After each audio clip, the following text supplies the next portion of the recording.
Thank you for downloading from Digital Mindfulness. This is episode number 31.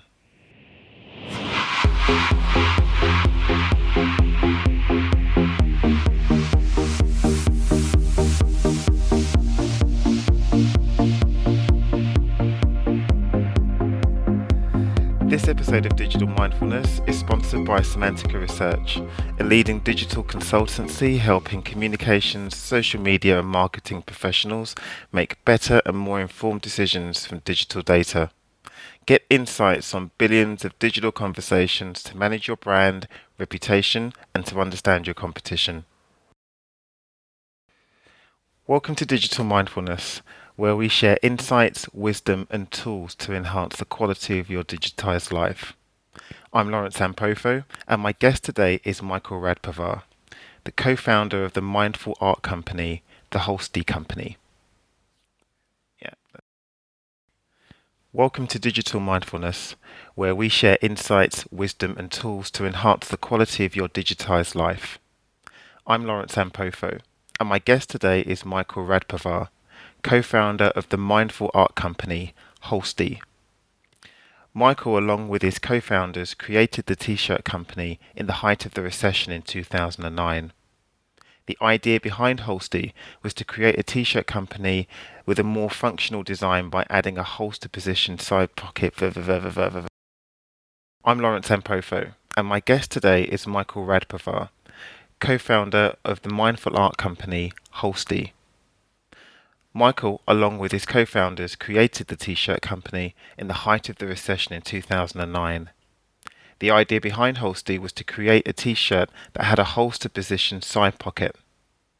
Around the same time, Holstee's co-founders, Dave, Mike and Fabian, sat together on the steps of Union Square in New York to write down how they define success and to create something they could reflect back on if they ever felt stuck or found themselves living according to someone else's definitions of happiness. The result was remarkable and forms the now famous Holstee Manifesto. The Holstee Manifesto is now credited with motivating a stunning array of startups and tech companies such as Google, Airbnb, Threadless, and TED. In this episode, you'll hear from Mike about how the Holstee Company and the Manifesto started, his take on mindful art, and also how he hopes to inspire 1 billion people through Holstee. I hope you enjoy this episode with Mike Radparvar. So I'm wondering if you can tell the audience basically a little bit more about yourself and about the Holstee Manifesto and how the whole thing got started, because the story of its origins are really fascinating. I'm a co-founder at Holstee. Started a company I started about 6 years ago with my brother and best friend Fabian. And the whole purpose behind our company was to build something that would really challenge the status quo. We wanted to create a company that we wish always existed, but weren't finding, especially around that time of 2008, 2009. And started off by doing apparel, actually. And about that same time, and that's where we actually got the name for our company. We were putting a holster pocket on a t-shirt, and holster pocket on a t-shirt, so we got Holstee from. Very simple. And at that same time, we also decided to really challenge and ask ourselves, why are we building this company during one of the greatest recessions in U.S. history? And as we did that, we realized that we were trying to create this company not strictly for financial gains, though we definitely wanted to build a good life for ourselves. That wasn't the sole purpose. So if that wasn't, what was it? And as we asked ourselves that, we started to really explore defining success for ourselves in non-financial terms. And from that, we arrived to this 17 to 19 statement, a sentence statement that is now the Holstee Manifesto. And we put that on the about page of our website. And we it was kind of just hanging out there for, I would say, about 2 to 3 months. And then at some point, we decided to get it designed, like more typographically stylized. And that was also not a space that we were in that much at that time, but we were just getting some good feedback from friends. So we had it designed and kind of put it on our about page. And the reason we put it there was because this was really intended to be a message to our future selves.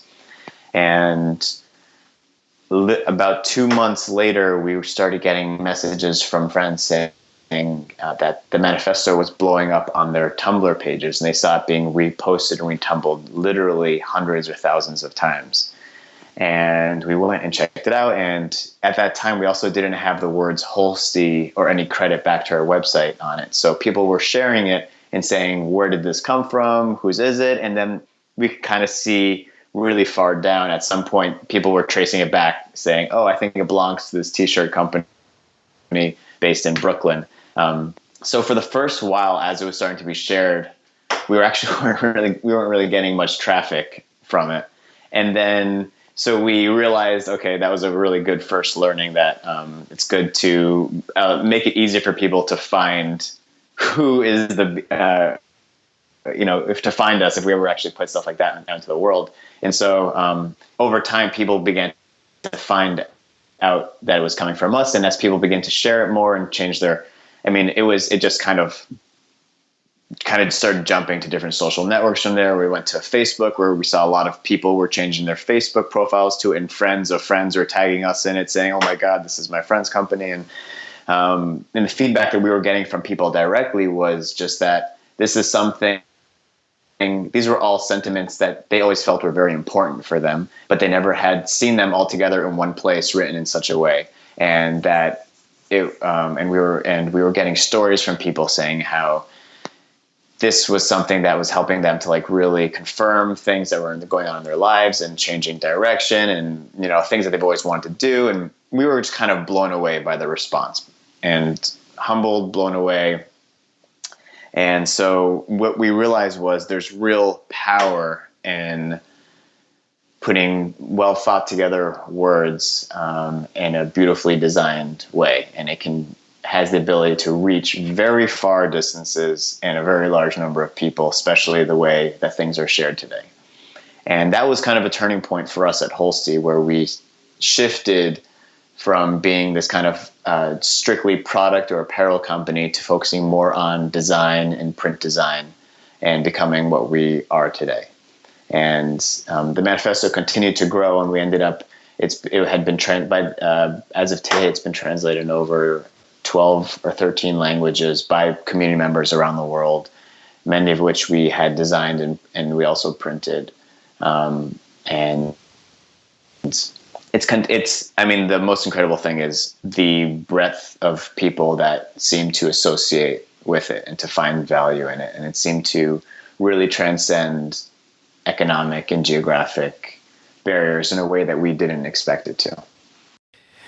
And it's amazing as well, just from some of the articles I've read and other interviews in which I've heard you speak, is that you've inspired lots of other companies as well. There are lots of companies or staffing companies that have just taken the manifesto, and they use that as a means of, I guess, inspiring themselves or centering themselves whilst at work. Yeah. Honestly, that part that's been the most incredible, and honestly, 90% of the time, that has been a really wonderful thing to see. There has been a part of that, and I think that's just the cost of having something go truly viral, is people taking liberties, which is totally fine, honestly, especially when it's times where it's not intended for commercial use. And we've had so many moments where people email us and just say, hey, love, what you've written has really inspired us, and we love to use it with our XYZ organization. We're not planning to sell. And we've always, hands down, been totally welcoming and encouraging that use. But yeah, it's the degree to which it's inspired people to create their own manifestos has also been a great thing, and a really cool thing to see. Gosh. So I've got to ask, do you live your life that way personally, according to the manifesto? Honestly, I tried to. I can't say that I know a lot of people that do it a lot better than I do.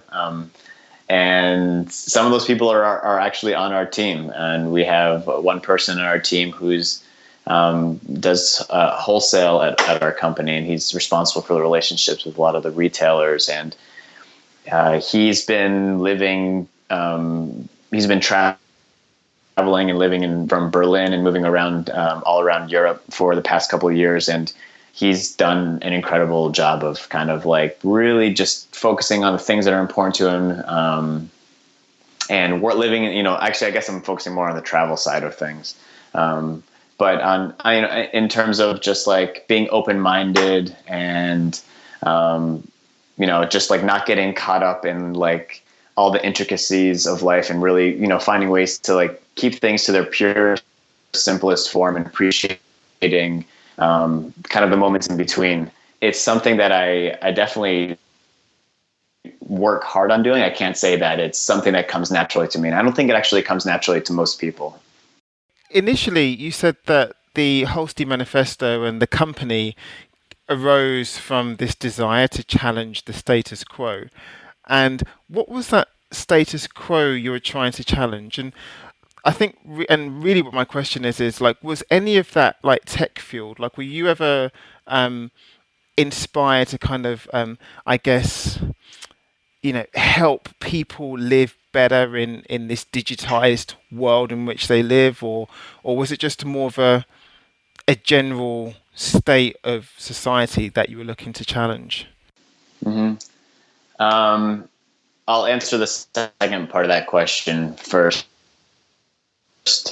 which is, have we ever had the desire to kind of like help people? I think it's like balance this idea of, being human in an increasingly digital world, right? It's kind of that, which is something that pretty much everyone is experiencing right now, which is probably helped contribute this like increased interest in like analog-y type of things, or where analog meets digital. And we've noticed that, and that was the desire that we have in ourselves. I mean, look, everyone is trying to like find ways to minimize how much like quote unquote screen time they have, but it's kind of something that you can't eliminate entirely. And so I know I personally, as a company, we've shifted to being a more remote, being a fully remote team, which means that everyone works from their own offices or works from wherever they like. And part of that means that you end up just like actually spending more time, I feel like you have more screen time because you're not in an office and like hanging out and, like having, even the meetings that we have, they're inherently require a screen because we'll be using like Google Hangout or whatever. And so for me personally, I found that I really start to treasure just like in-person or face-to-face time more and more. And I think it's almost like technology has helped me realize the value of that in-person time. And I think that there's a lot of people are experiencing that same thing right now as companies are having these more dynamic work environments where it basically it gives you flexibility at the expense of having more screen time. And that in turn makes you just appreciate not screen time that much more, which is, I feel like it's why there's been this rise in people listening to podcasts, because you're not having to have a screen in front of you and you can like be doing other things. Holstee as a company, I think we've found it's very much led by, our personal observations and thoughts and feelings of what's happening in culture and life right now. And since that's something that we've found to be very present in the lives of ourselves and people around us, our latest objective or project, which is this mindful art subscription, is intended to like kind of bring to light that fact in a very real way. It's all centered around we select a different, we believe to be like very simple but human theme that is easy to forget or neglect in a very digital focused lifestyle. And we have a print that comes with that kind of exemplifies that theme very well. And there's a lot of like thought pieces that we create around that. And so I think that's how we work to balance the digital with the kind of analog or human side of things, as the kind of like the competition for time and space between those things starts to heat up. That's one way that we're trying to help balance them a little bit. I really like that. And how did this whole idea? I mean, because even the phrase "mindful art" I really love, but where did the idea for that come from? Was it again just from your observations, just of society and thinking like, right, I think we think this is what this is where we think things are going. This is what we think people are interested in, or was it more from your experience? Was it something that you felt that you needed and actually then could benefit wider society? Well, we began creating letterpress prints and arts. I'd say about in a more focused way about 3 years into our company, and the response that we got from that was very strong.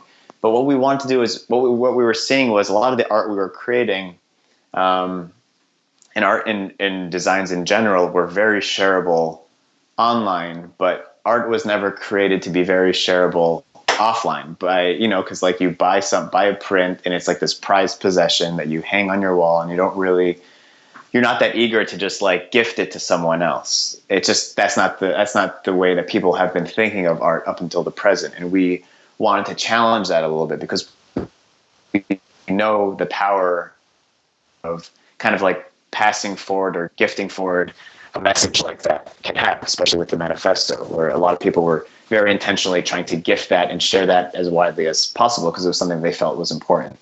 And so we thought, well, what if we can create kind of like a structure where you get art that is intended and by design created in a way to make it easier to share it, or if someone comes over and says, like talking about it, it's just gifting it makes total sense because, hey, you're going to get another one that's going to fit that frame perfectly at the end of the month. And so that's a big part of that. That was by design a big part of the subscription, where at the end of every month you have an envelope and make it as easy as possible for people to gift that or send that on to someone else, knowing that you're going to get another print. So it was our way of finding how do we make this idea of sharing art more possible offline, or as possible as is online as offline. Is this?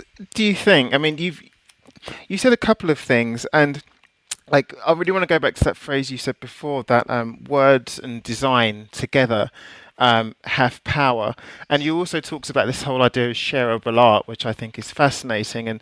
And you were saying, I guess pre-internet, um, art was never made to be shareable like this, and now everything's been digitized, it's more shareable. So, do you think that a lot of this is technology kind of supported, like this whole thing of like words and design and that having power and the whole shareability of art, or is this actually is it just your particular take that you've taken with your art and the prints, etc.? Do you think?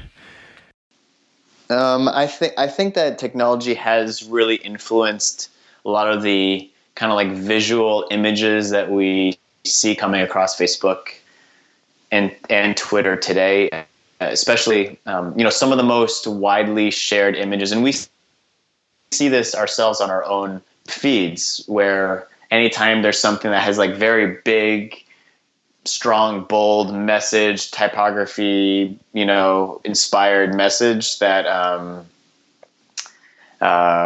that we kind of put into the world, those items get shared more heavily, and so of course that incentivizes the creator to do more of that. And I think that the way that a lot of social media is set up, it's very quick fix. So if you can't get what makes you feel good or makes something that you want to share or that you like, if you don't get that feeling within the first like 10 or 5 seconds, then it's kind of like on to the next one. And I think that because that feedback model where people decide very quickly what they like and they don't like, it gets sent up the chain to the people who are kind of like sharing that. And so I think that has like big influences for creators who are trying to amass like large Facebook followings, what type of art they want to create. And I have to be honest, it's definitely something that has, we have noticed and we've kind of like been very aware of as we're creating stuff, is that, just, there's a time, we don't want to solely be creating things just because they're good for Facebook or for Instagram. but I think that that's a hard thing to avoid, especially just because it's such a big part of a lot of people's daily life, especially for a lot of companies who are trying to get exposure. I agree. So I guess then, as a company, then you guys are looking at different trends, different kind of technology trends, and adapting the art to that. Um, yeah, I mean, yeah, definitely. And it's kind of a balance, we're not, we don't want to solely be led by what's happening, by the, strictly by the responses that we're getting on places like Facebook and Twitter, just because I don't feel like it's people's true response. It's something that they like on Facebook doesn't necessarily mean what they're going to like hanging on their wall at home. Um, so there's definitely a balance to be had there. And um, but in terms of like using technology for this, what we're planning to do in the near future is adding a component where making kind of a digital subscription to this art is something that has that we want to start offering, and that will make a lot of sense for us, just because we've also had a lot of interest from people outside of the US. And that, of course, is the biggest challenge with a physical subscription, that there's some limitations for sending things all around the world, especially with the way that we're printing, which is, again, this like very old school analog printing method called letterpress printing, where it's a huge printing machine, built in they're from the 18th, 19th century. And it's the way that first books and newspapers are printed. And it creates a literal indent, or what they call bite, in the paper for every print that you get. And it ends up being a beautiful print, just something that's hard to do at a huge volume, and you can't just do it anywhere. It has to be you have to find a letterpress craftsman who knows their trade and knows how to print like that to be able to expand. So that has created some self-imposed limitations. Of course, we if we get to a point, we could theoretically find a letterpress person in Europe, in Australia, in Brazil. But in the interim, what we're finding is it can make a lot of sense actually to offer a digital subscription first, and then shift and then bring in the analog or physical print. Awesome. Um, Michael, are you a fan of other mindful art? And if so, which? Well, there's a lot, because now that we've been in this space, we start to find a lot of really remarkable designers who create and illustrate in this space. One of my personal favorites is Andrew Fraser. He's based in Australia. And another one is an artist we worked with quite a bit in the past, his name is Andrew Martis. And these are all people who just kind of take a very fresh, modern, but fresh perspective on creating, on illustration, on art. And the number of people that are out there creating art like that, today it's easier than ever to be able to be connected to those types of artists and to create a relationship with them. And if we can create a platform to get those people's works out into the world, into more hands, then I feel like that's been a good day for us. See, and that's awesome, right? Because I mean, that's the overall aim then of Holstee, to kind of, yes, you are producing your own prints and your own art, but then you're becoming a platform for other artists to share. So obviously, a lot of the work that we do here is we help people and companies to live better with not only digital devices and services, but live in digitized society. Do you think then it's important for people to have art like this very close to them, like, within eyeshot, to remain mindful of how we live in digitized society? I think that's a great question, because I don't think there's like any one thing that's going to be right for everybody. But I do think that it's important, as people kind of give up more of their time, mind, and eyeball share over to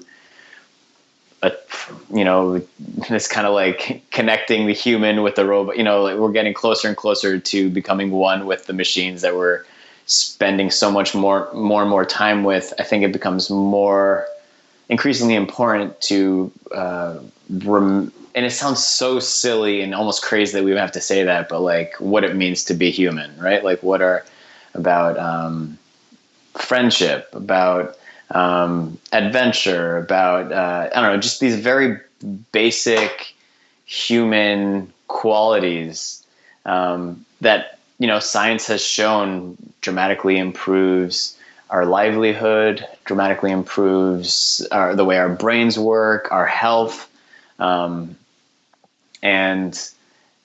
it's like dangerously easy to go days without having to like actually see a person face to face, or like having to interact with people, or like just being able to have conversations with people strictly under 142 characters. I feel like, I don't know, I have some younger cousins who they're wonderful and I love them, but I noticed that the way that they converse ends up, I feel like it's been affected by this, like how much, you're texting and, like growing up in an age where you didn't have anything but that, it really has an impact on the way we operate and our brains operate. And frankly, I think it's a little bit scary. And I wonder if there's something that like collectively as a culture, as as a civilization, something that we want to become more aware of. We've spoken about this a lot on the different shows that we've had, but do you think that kind of quality can be engineered into software? Like, do you think we can be? You think that can? Do you think the ability to become a better human can be put into a new app or into a new device? I that's a I'm so I use Headspace to meditate. I don't know if you're familiar with that one. Um, for me, like I had been wanting to have a consistent meditation practice for a long time, and I would do it one off, and it just never really kept to it. And the more you read about meditation, one of the big things is that the benefits come from doing it consistently. And so I had several people recommending Headspace, and so I tried it, and I never had such a consistent meditation practice. And I feel like I have definitely benefited from doing that. So I think that there are ways that technology can help us almost escape technology in a weird way, or remind us, that, like, of the benefits of not using it. But yeah, I don't know. I guess I think we're still figuring that part out. But I don't think there's any full replacement for just like, I don't know, spending time where the Wi-Fi is weak, like really allowing yourself to get out of the shadow of a screen. I think you're absolutely right. Like, there is nothing, because you're right. It is difficult. If you walk into a bar, if you walk into a place that's full of human beings, and you meet someone new, and you're trying to figure out what they're like, and if you like them, and the different cues other than their words that they use, and Right. it's not. Of course, it's difficult, but it's fun, and it is totally human. That kind of all of that you're processing, and you're right. This is something that we massively miss if we're just having a Skype conversation, or Hmm. if we are just communicating in with emojis. Right. I mean, that's such a good point. It's like, I don't know. It's kind of like the de-evolution from having conversation in person to texting to just like emojis back and forth. Right. It's so fun that and feels so harmless that you actually don't realize, is this impacting my ability to have like a real conversation 4 or 5 years down the road? But isn't that kind of what it calls to in the manifesto? Kind of going back to that, like, doesn't obviously, like, like, there's nothing in there which says you don't ever say kind of use your phone more, or like kind of connect with hundreds of thousands of people. But do you think that the manifesto is successful because it is that reminder to not a time without technology, but like actually that the world beyond screens? Do you think that's why it's so appealing to so many people? Yeah, I think that's a big part of it. It's also, I think that it also just has a lot of universal human, like, things that like generally would make people happy, like, and it doesn't matter who you are. When you eat, like, it feels good to appreciate every last bite. And, and when you're sharing ideas with someone, it feels really good when they open their mind and heart to the things that you're talking about or doing. And, and I think that a lot of things in there are just in some ways very timeless. I guess that's what you're saying. They're timeless things that people want to do. And a lot of the criticism that we get around the manifesto is that, well, that's great if you have the financial means to be able to do a lot of these things, like go and quit your job, and if you don't like it, and that not everyone's able to do that. And that's honestly probably one of the most contested lines in there. And I think that, what I would say in that scenario is that the whole idea behind this is just kind of like allowing yourself the time and space to think about that. And it's not saying, go and quit your job at this moment. But if you're doing something that you really don't like, how can you start making a plan towards doing something that you will enjoy? Maybe it's not now, maybe it's like 2 years from now or whatever. But I do think that benefits not just you, but society as a whole. There's a great quote that says, don't ask yourself what the world needs. Ask yourself what makes you come alive, and go and do that, because the world needs people who are alive. And I think that's really, I feel that boils down the essence of the manifesto, of that, especially more now than ever, the world needs people who are truly alive and not walking in an auto, living in an autopilot mindset. So where has, like, kind of going on the successful side of it, where has the you're saying that it's kind of really, really popular outside of the US, and where has it been popular in places that have surprised you as well? So we alongside the manifesto, we created a video version of it, called the life cycle video. And when we posted it, like, that was also just the first weekend we posted it. It started being shared really, really well. And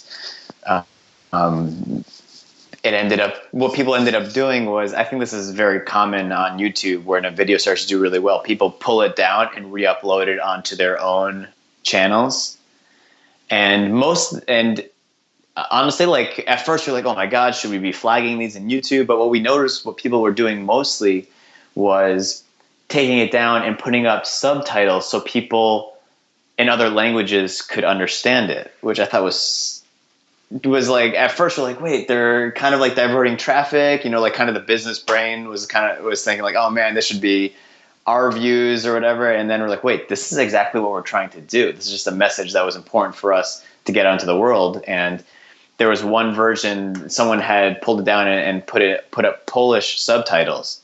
And it was like literally tracking almost 50% of the views that we were getting. They were getting the same amount just from Poland, which was blowing our minds. So we did not know there were so many people who were, I don't know, we had so many fans or so many people that would associate with that message in Poland. I guess why not, right? But it was not a country that was on our radar at all. Other countries that seemed to do really well were places like Germany, Brazil, pretty strong following in Japan. Australia was huge, and continues to be. So yeah, even countries where the first language is not English, that was always surprising, where we would get such strong responses, like Japan and Brazil. So my question is, how do you live mindfully, creatively, and happily in a digitized society, and what recommendations would you give to the audience to try and do the same? Um, I can tell you what works for me. I don't know what works for everyone in the audience, but for me personally, I have found very simple things like trying to not use or look at my cell phone screen.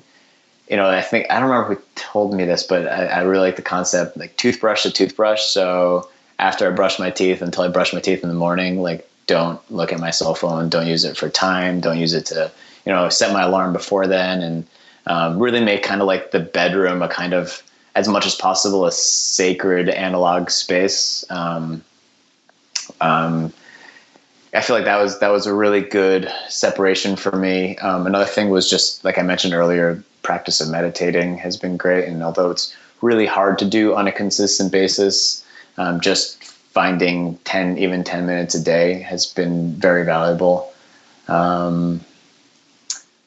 Yeah, I mean, and beyond that, just like having a good like routine, like physical exercise routine has been really valuable, especially working from home. I found that like the first 2 weeks that I was working from home, I felt like my body was like really just, I don't know, feeling it, because I was, I don't have a commute anymore. I'm not really moving around or walking around that much. And having a set kind of like knowing that I would be, exercising on a regular basis or moving out or just making sure that I actually getting outside and walking around the block a little bit, things like that. Just giving myself like opportunities for exercise my mind, body, and spirit. I think keeping them in balance has been the most important thing. Fantastic. Michael, unfortunately, we've come to the end of the show. Where can people find out more about you and your work?